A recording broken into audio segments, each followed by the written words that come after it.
Today I'll be describing how you pot up succulent plants that have just arrived in the mail. So the thing with that you need to deal with first is that not always will the pots that are included with the shipment is the appropriately sized pot. So you'll want to make sure that the pots, if any, that came with the shipment are appropriately sized. Once you have determine that if any parts are inappropriately sized, you will want to pick an appropriately sized pot. Be sure to hold on to the old pots because you can reuse those. So you'll start by wanting to have a proper succulent mix. So I really just mix grit into my succulent mixes, which is rocks essentially. So once your succulent mix is mixed, you'll want to make sure it doesn't have anything that shouldn't be in there. And like you'll want to remove stuff like this, which is trash, and big rocks if there's any. And you also want to try to take away any organic matter. So like big rocks like these typically are unsuitable, so they have to go. And if you're using native soil, you'll want to blow up any clumps if possible. Though I do not recommend using native soil because there is very few places where the native soil is actually compatible with succulent growing. This is one of them, but most places aren't. So you'll want to make sure that the grit is all evenly distributed in your succulent mix that you're making. And then you'll want to start by first ensuring your plants are ready, which they are here. And so now you're ready to start potting them up. So we'll start with this Aloe retrospectans.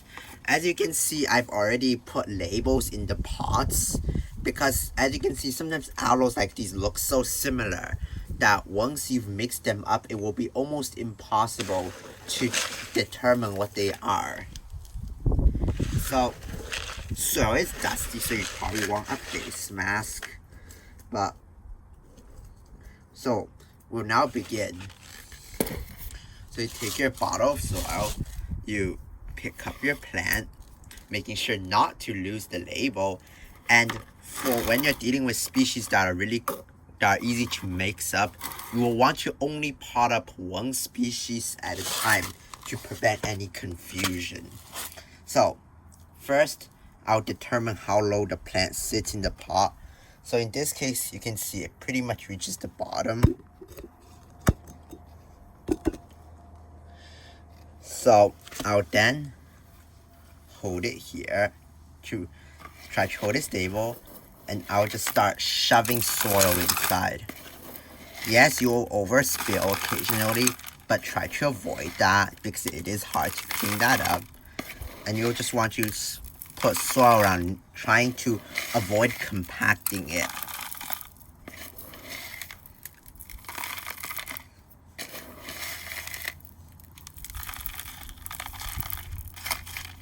So just take the soil, and you'll also want to do one last look for truly giant stones like these.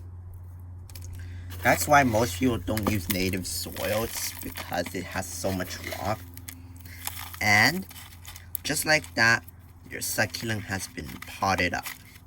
You'll want to make sure before you take it off the potting area, you will want to take its label and stick it in the pot. Otherwise, it is very easy to lose its identity. And if that happens, sometimes it can be hard to determine what they actually are. You'll then just want to shake it off to compact the soil and try to remove any rocks or other unnecessary items in the middle without damaging it. So I'll just use this little thing to prop out this rock, which is not wanting to come out. Okay. So you've got it, and that's how you pot up most succulents. So we'll put this one to the side now. So next we'll do this aloe retrospansens. You'll notice that this plant really has really small roots, as you can see here. So this usually is the case with plants that have just been deflasked from tissue culture or really recent cuttings. Vendors shouldn't be selling you recent cuttings, but this does happen a lot with tissue culture, and this is perfectly acceptable if it's tissue cultured. So we'll set this aside for now.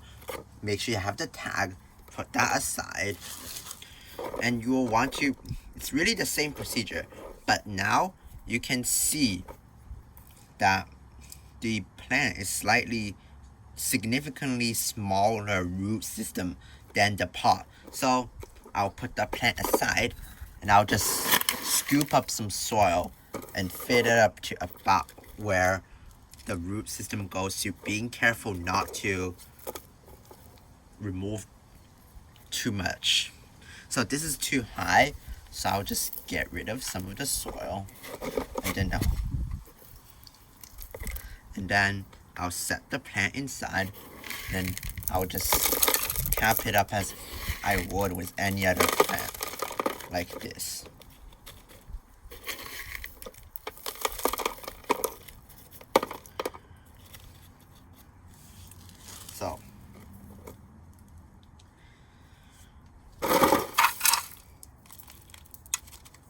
So now that this has been potted back up, you'll want to take the tag, make sure you do this for every plant, and stick it back inside the pot.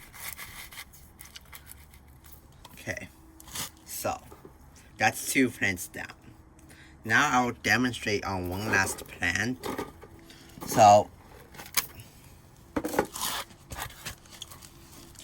once again, take the roots out. This is significantly root bound, so I just generally very carefully move the roots around to unroot bound it, as being root bound is not the best for all plants.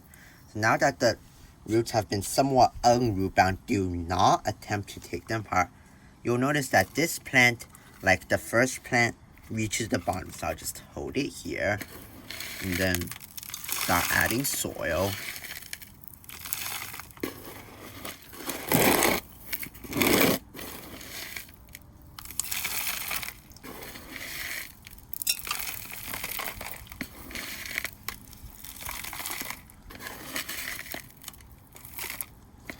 And then you'll want to continue holding it and not let go like I just did. Otherwise the plant might fall deeper than it should.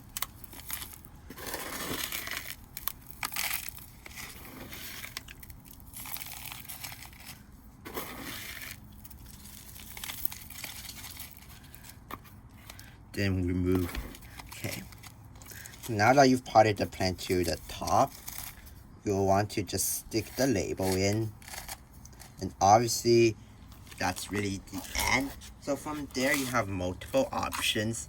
You can put top dressing, or you can just leave it as is.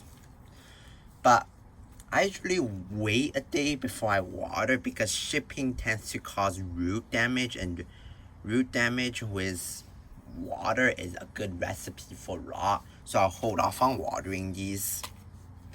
And that's how you pot up succulent plants that have just arrived. Thank you for watching and have a great day.